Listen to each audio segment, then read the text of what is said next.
Have you ever, paused in the grocery aisle? Maybe you're grabbing a jar of Hunt's tomatoes or a bag of Orville Redenbacher's or that essential late-night Slim Jim. Uh-huh. And you look at these items, right? There's just staples across millions of American pantries.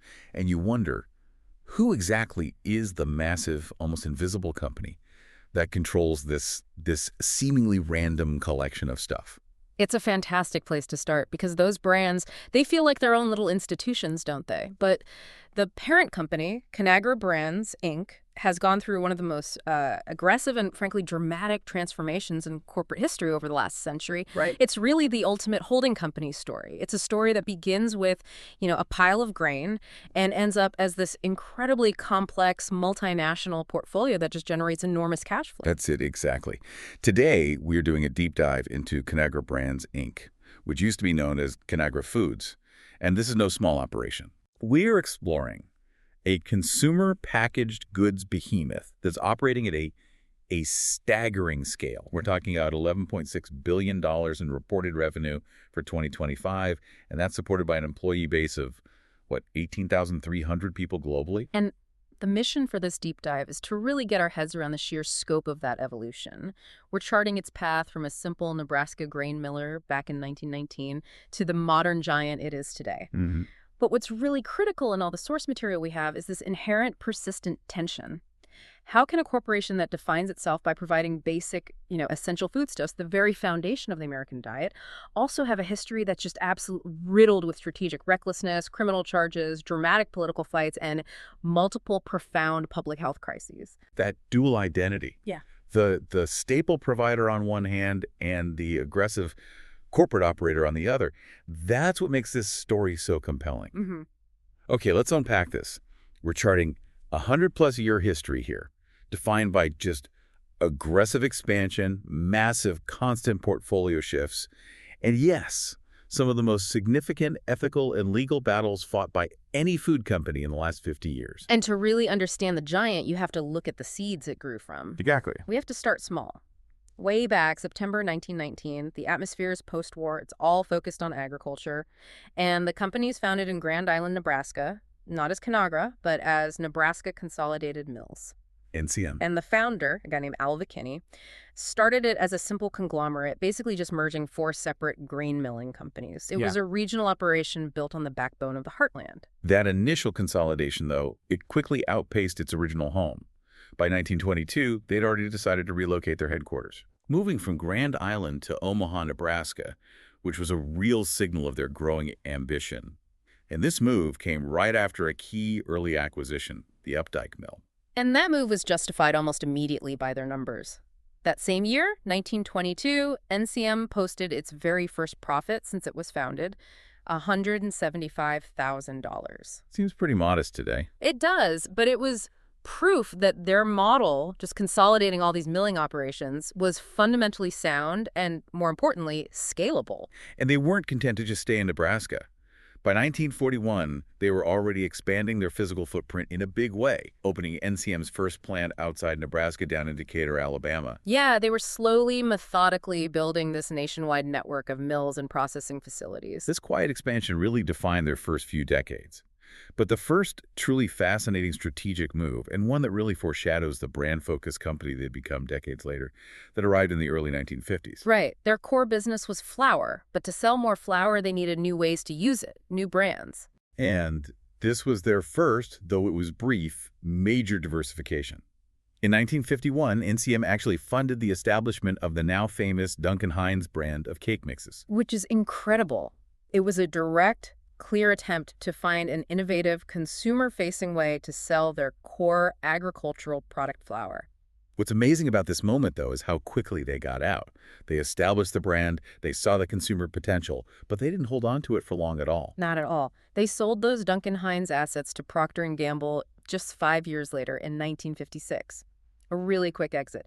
But that brief experiment with consumer branding, it clearly planted a seed. And this is where the timeline gives us that wonderful, almost unbelievable full-circle detail. Huh. Conagra Brands, 62 years after selling it, reacquires the Duncan Hines brand in 2018. Wow. Through its colossal $8.1 billion acquisition of Pinnacle Foods. It's proof that sometimes the first idea is the right one. You just have to wait over half a century and become a global conglomerate to actually commit to it. It's incredible. And the DNA of the company remained acquisitive, even back then. While they were letting go of Duncan Hines, NCM continued its geographic expansion, building its first mill outside the continental U.S. in 1957, putting up a plant in Puerto Rico. So by the early 1970s, the company was established, it was growing, it was diversified geographically. And NCM decided it needed a new identity to match its ambitions. So in 1971, they changed their name to Conagra. The name itself is really significant. It's a portmanteau, a combination of the Latin words con, meaning with, and agri, meaning soil or earth. It was this declarative statement of identity tying themselves directly and, classically to their agricultural roots. Sounds like a statement of powerful stability, right? Yeah. And agrarian focus. Yet the rebranding happened right around a period of just catastrophic instability. Just 3 years after that name change, in 1974, the company was facing a genuine threat of bankruptcy. A shocking near-death experience for a company built on something as, seemingly stable as grain. The sources are very clear. This crisis was driven by massive losses from bad investments and, critically, reckless commodities speculation. We have to pause on that. When we say commodity speculation, we're not just talking about buying wheat. We're talking about C-suite executives making massive leveraged bets on the future prices of agricultural commodities. Exactly. Grain, soybeans, livestock futures, all in the hope of maximizing profit from market swings. They weren't just hedging their own supply, they were making these huge speculative plays using futures contracts. And if you bet the wrong way on which direction grain prices will go, and you're highly leveraged, meaning you're borrowing heavily to fund those bets, a sudden market reversal can just wipe you out. And that's what happened. In the early 1970s, commodity markets were incredibly volatile, and Conagra simply made too many wrong, aggressive bets. It left them millions in debt and just staring into the abyss. It's a profound irony, isn't it? The company named to associate itself with the solid, dependable earth was nearly destroyed by these high-flying abstract financial bets. So they needed a savior. And they found him in the form of C. Michael Harper, a former Pillsbury executive who was hired in the fall of 1974 with one singular, brutal task: stabilization. Harper was decisive and, frankly, ruthless, which is exactly what they needed. He didn't just tinker, he restructured the company with surgical precision. His stabilization strategy was immediate and intense. So what did he do first? He started by selling off 25 assets and entire divisions that he deemed unnecessary or that didn't align with his new disciplined focus on basic, profitable food items. 25 assets. That's a staggering number of sales in such a short time. What was the tangible result of all? By 1976, that action alone had reduced the company's crushing debt load by $35 million. That figure, when you adjust for the mid-70s economy, represents an enormous and rapid financial rescue. Harper didn't just save the company, he cleared the slate and established the financial discipline they needed for the next phase: explosive growth. And this brings us right into the empire years, those 2 decades from the late 70s through the late 90s, where Conagra became truly synonymous with the idea of an aggressive, acquisition-driven corporate giant. Harper stabilized the finances, but he replaced speculation with acquisition. The philosophy shifted from betting on commodities to owning the companies that controlled them. Controlling the supply chain from field to shelf. Exactly. The foundation was laid for what Harper wanted: a massive, vertically integrated food machine. And here's where it gets really interesting, because the pace and scope of growth during this era are just legendary in the corporate world.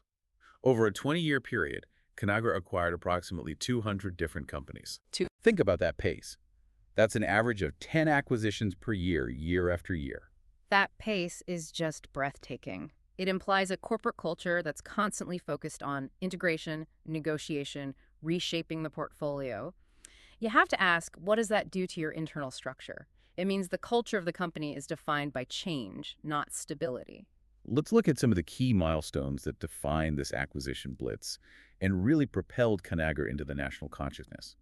They started early, buying Banquet Foods in 1980, which immediately gave them a foothold in the frozen dinner market. Then came the commodity consolidation, PV in 1982, which becomes critical later on for their grain processing and trading. Then they added Armour & Company in 1983, significantly boosting their position in refrigerated meats and canned foods. And the size of the targets just kept getting bigger. The acquisition of Montfort in 1987 was a complete game changer. It catapulted Conagra to the status of the world's largest meat packer. giving them undeniable dominance in the beef and poultry markets. But the apex of this acquisition frenzy, it came in 1990 with the purchase of Beatrice Foods. This wasn't just another meat packing plant. This was a massive deal that officially made Conagra the second largest food processor in the entire United States. Wow. They were suddenly rivaling giants like Kraft and General Mills. This was a company that had gone from near bankruptcy in '74 to an industry titan just 16 years later. And their philosophy wasn't just about buying consumer brands. It was about achieving an almost total command of the supply chain, what we refer to as peak vertical integration. Total dominance is the right way to put it. Yeah. By the mid-1980s, Conagra's operations spanned literally the entire food supply chain. I mean everything. They owned companies selling fertilizer and seed for planting. They owned the companies that handled animal and crop harvesting. They controlled the processing plants. They had the exporting and trading operations. They even had their own transportation network. Wait a minute. The sources mentioned they were selling tires and clothing alongside their main food businesses. How does a massive food processor end up selling tires? That detail perfectly illustrates the extremity of the vertical integration strategy. If you own vast tracts of farmland, processing plants, and trucking fleets, you realize you need massive inputs. Light farm equipment, truck tires. Exactly, and even work clothes for thousands of laborers. Instead of buying these inputs from outside suppliers, Harper's strategy was often to just buy or start the companies that produce the inputs themselves. Maximizing internal cost control and capturing every possible point of profit. Every single one. It was an astonishingly aggressive, top-to-bottom business model. So they were essentially a small, self-contained economy focused entirely on agriculture and food production. That internal control must have given them huge competitive advantages, but also, I imagine, massive internal risks. Absolutely.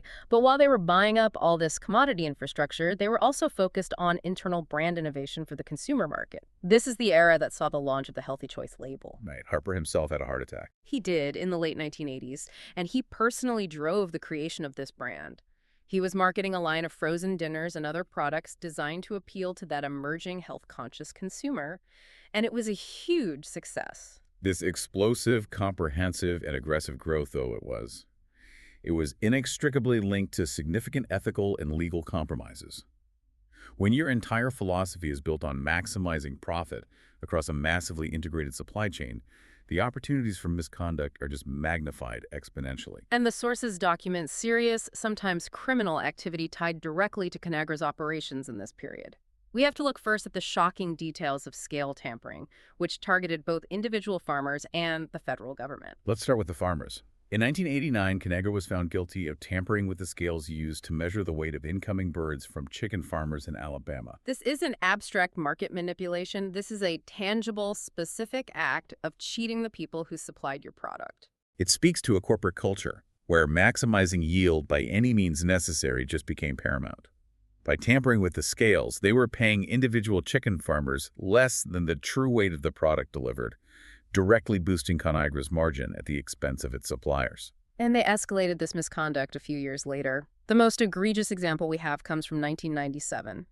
Conagra pleaded guilty in a federal case involving its PV grain unit, the crime, spraying water onto grain specifically to fraudulently increase its weight. Just to boost profits when selling it. It's staggering. They essentially defrauded both their trading partners and, indirectly, the ultimate buyers. But to compound the crime, they were also found guilty of bribing federal officials in connection with this fraudulent scheme. So they were trying to subvert the regulatory process entirely to make sure the scheme went undetected. Precisely. Was the financial penalty for these criminal actions significant enough to actually deter the behavior? Well, the penalty was notable for the time, but whether it deterred the culture is a bigger question. The combined criminal charges totaled $8.3 million, and they also had to settle a $2 million civil suit with Indiana farmers. So over $10 million in direct legal costs. But if the fraud generated profits that outweighed that cost, Then the incentive structure wasn't really corrected, was it? this pattern of leveraging market power also extended into explicit anti-competitive behavior.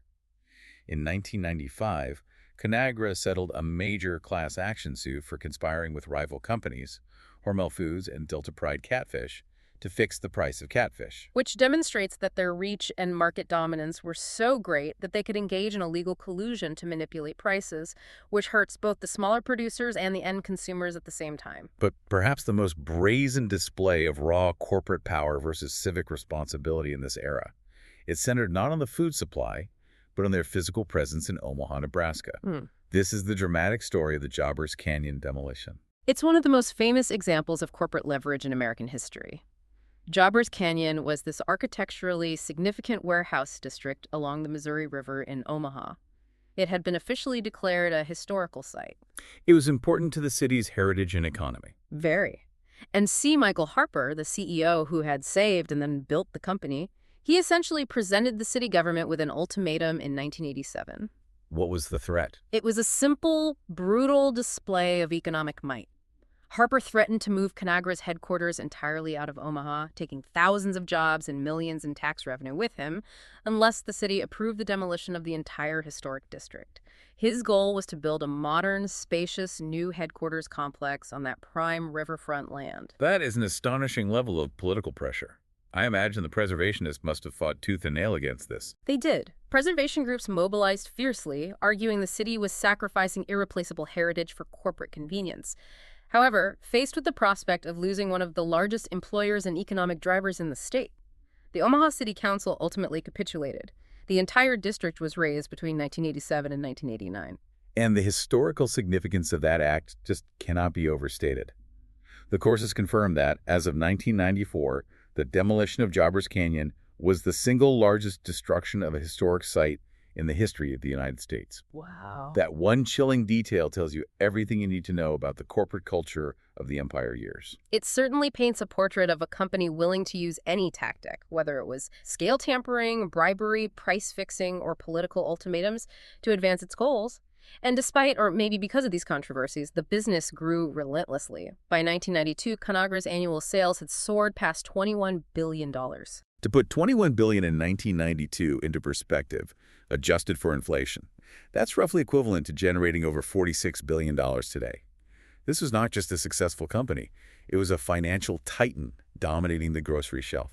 And the acquisitions just kept coming right through the end of the decade, consolidating their position in frozen and packaged foods. They acquired the Marie Callender's frozen product line in 1994. Then came the focus on snack foods. In 1998, they acquired Goodmark Foods, which, crucially for modern Conagra, brought the iconic Slim Jim brand into the portfolio. A brand that today is one of their most recognizable and profitable items. Absolutely. They also picked up significant assets from RJR Nabisco in 1998, ensuring their presence in the dairy aisle, acquiring the popular Egg Beaters brand and Nabisco's Tobel spread unit, which included iconic margarines like Parquet and Blue Bonnet. So this massive, ever-shifting portfolio, built on that Harper foundation of relentless acquisition, it really set the stage for the dramatic strategic overhaul that would define the new millennium. The structure they created was so huge it eventually became unwieldy, forcing the company to pivot away from its own historical roots. We cross into the new millennium, and the company formally clarifies its identity in 2000, becoming Conagra Foods. But this clarification of identity was paired with a massive strategic reversal. They began the process of shifting away from the very thing that made them a giant, fresh meat and commodities. Exactly, the sectors they had dominated since the Montford acquisition. This pivot was definitive. The risk and volatility in fresh meat operations, combined with increased regulatory scrutiny, led them to sell off those units. The critical juncture came in 2002 when they sold their majority stake in Swift & Company. And that sale marked the end of Conagra's direct involvement in the volatile fresh beef and pork industries. This was a deliberate attempt to de-risk the portfolio, wasn't it? Focusing instead on higher margin, shelf-stable, and frozen goods. It was. Yeah. And the divestiture concluded in 2006 when they sold their remaining refrigerated meats divisions, which still included major brands like Butterball, Eckrich, and Armitage Smithfield Foods for $575 million. And that officially completed the transformation from a vertically integrated commodity giant to a branded CPG company focused on the grocery shelf. But what's fascinating is that while they were shedding these massive heritage divisions, the appetite for acquisition, that core DNA from the Harper years, it never disappeared. It just became more focused on branded convenience foods. Right. The strategy became less about integration and more about portfolio management, a perfect example is the Ralcorp acquisition in 2012. Ralcorp was a major private label food manufacturer. Conagra bought them, but found the private label business didn't really mesh with their high-margin branded focus, so they sold that specific division off to Treehouse Foods for $2.7 billion just 3 years later. It just highlights the continuous, high-speed adjustment of their brand stack. And they were busy elsewhere, too. In 2012, they acquired the licenses for P.F. Chang's and Bertolli frozen meals from Unilever, instantly boosting their position in the premium frozen aisle. They also looked globally for ingredient sourcing, right? They acquired Taimei Potato Industry Limited, a major potato processor in Inner Mongolia, in 2014. Yeah, which shows they were still interested in securing critical ingredients for their frozen operations, maintaining some control, but in a much more targeted way than the old vertical integration model. Then came the deals that truly cemented their modern identity as a frozen and snack food powerhouse. They bought Blake's All Natural Foods in 2015, and then Angie's Artisan Treats, the maker of Angie's Boom Chicka Pop, in 2017. Just aggressively stacking popular, recognizable convenience brands. But the single most significant modern acquisition, the one that truly defined the Conagra Brands of today, was the $8.1 billion purchase of Pinnacle Foods in 2018. Colossal. It brought in brands like Birdseye, Duncan Hines, that full-circle acquisition we talked about, Vlasic, and Wishbone, solidifying Conagra as a leader in frozen meals and pantry items. And even after that massive deal, the portfolio refinement continued. They finally divested another major heritage brand, selling Peter Pan peanut butter to Post Holdings in 2021. The speed and volume of these sales and purchases is it's really unique. In parallel with all this complex corporate restructuring, Conagra continued to engage in high-stakes political and legal conflicts, some of which exposed liabilities that dated back decades, Proving that the sins of the past are often transferred right along with the assets. Let's look first at the political skirmish over genetically modified food, or GMOs. Conagra was consistently involved with powerful coalitions, including PepsiCo and General Mills, designed to defeat mandatory GMO labeling ballot measures. They actively fought against Oregon's Measure 27 in 2002 and California's Proposition 37 in 2012. Their argument, which was generally shared by big CPG companies, was that state-by-state labeling would create an impossible logistical and economic burden. Which generated significant criticism from consumer and labeling advocates. But then came a fascinating pivot. In 2013, almost immediately after defeating Prop 37, Conagra joined Walmart and dozens of other companies in seeking the establishment of national standardized labeling standards. This wasn't a philosophical shift, it was a strategic one. They realized they couldn't perpetually fight expensive state-level ballot measures across 50 states. By advocating for a single national federal regulation, they could standardize their packaging and operations nationwide. A much easier and cheaper management task, even if the result was ultimately labeling the products. Precisely. But the financial liability that truly underscores the complex risk in their acquisition history came in 2014 with the lead paint judgment in California. This is an absolutely crucial moment. It is. A California Superior Court found Conagra, alongside Sherwin-Williams and NL Industries, liable for creating a public nuisance due to lead-based paint the companies had manufactured and sold generations prior. And the crucial question, which just exemplifies the dangers of the acquisition blitz, is why on earth was Conagra, a food company, liable for paint from the mid-20th century? The liability stemmed entirely from the chain of acquisitions. Conagra had assumed the legal liabilities of a predecessor company called W.P. Fuller & Co. through a complex series of mergers decades earlier. This acquisition effectively bought the entire legal history of a company that had manufactured lead paint. So just to be absolutely clear for you, the listener, they bought a company that had bought a company that sold paint, and that long-ago transaction came with a half-century-old billion-dollar lawsuit attached, just waiting to be activated. Precisely. It is the ultimate legal hangover from the Empire years. The initial order from the California court was staggering, $1.15 billion for abatement.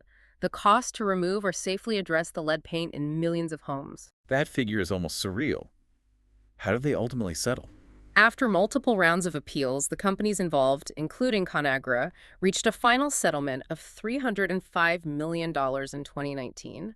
Still an enormous payout, directly traceable back to assuming the legal baggage of a completely unrelated company they acquired long ago. The early 2000s also brought intense scrutiny over internal labor practices.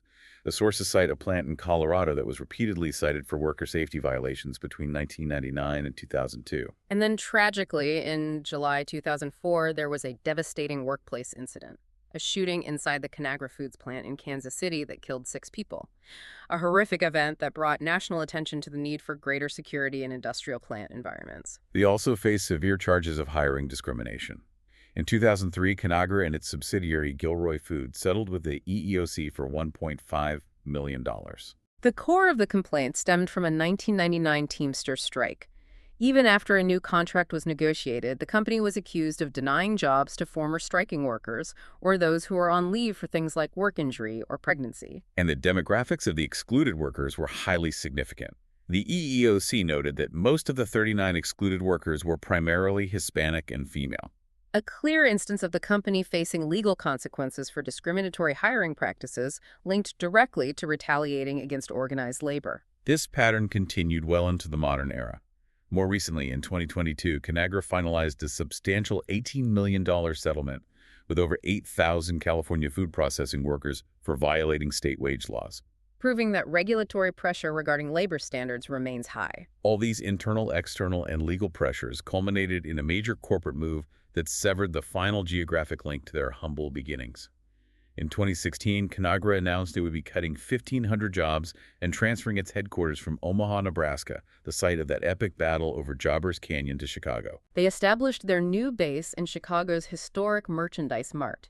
That move, coupled with the job cuts and divestitures, marked the final transformation away from the agricultural entity of Nebraska Consolidated Mills. And fittingly, that relocation coincided with the final rebranding to the name we use today, Conagra Brands. It officially marked the company as a pure CPG holding company, focused almost exclusively on brand management and sales, rather than the messy reality of raw commodity production. It is worth noting, though, as we wrap up this section, that alongside these massive corporate shifts, the company has made public commitments to modern sustainability standards. For example, its commitment to source 100% cage-free eggs by 2024. These commitments reflect the pressure the modern consumer places on large CPG corporations. Now let's turn to perhaps the most critical part of this deep dive. The company's scale, which allows it to pivot and manage these massive portfolios, also means that when safety procedures fail, the consequences are amplified into national public health crises. What's fascinating here is that the sheer scale of the operation magnifies the consequences of even minor errors. When a company controls such a huge portion of the CPG market, a quality control failure in one plant doesn't just affect one region, it can immediately become a nationwide crisis. And we need to examine 3 major outbreaks tied directly to Conagra products that occurred in a rapid sequence in the 2000s. We begin in 2002. Right as Conagra was actively shedding its meat operations with a massive E. coli contamination. That July, Conagra was forced to recall an enormous amount of ground beef, 19 million pounds. At the time, this was reported as the second largest recall of its kind in U.S. history. And what was the immediate human cost of that failure? The recalled meat was linked to 19 confirmed illnesses across 6 western and midwestern states. And while the number of illnesses was relatively small compared to the recall scale, the potential exposure was enormous. But the contamination issues were far from over, even after their shift to CPG. The next massive incident was the Peter Pan Salmonella outbreak from late 2006 into 2007. Oh, this was a landmark food safety scandal. In February 2007, Conagra issued a sweeping recall for jars of Peter Pan peanut butter and their private label equivalent, Great Value, after they were definitively linked to a widespread salmonella outbreak. The specific ID tag was the product code 21111 on the lid. What was the geographic and human scope of this disaster? The CDC confirmed a devastating number of people were sickened. More than 628 individuals were confirmed to have salmonella poisoning across a staggering 47 states. 47 states. It just demonstrates the complete national reach of their distribution network. 20% of the affected individuals required hospitalization, though thankfully no deaths were reported. And the contamination source was traced back to a single manufacturing plant in Sylvester, Georgia. Because Peter Pan peanut butter was only made at that one facility, the required recall was massive. It covered every single jar of Peter Pan sold in the U.S. between May 2006 and February 2007. I mean, you have to imagine the logistics of pulling 9 months' worth of peanut butter from the entire American grocery system. And The legal aftermath was protracted and highly unusual. Conagra pleaded guilty in May 2015 to releasing tainted products, specifically those contaminated with salmonella, into interstate commerce. And the sentencing phase brought an extraordinary public health measure, didn't it? It did.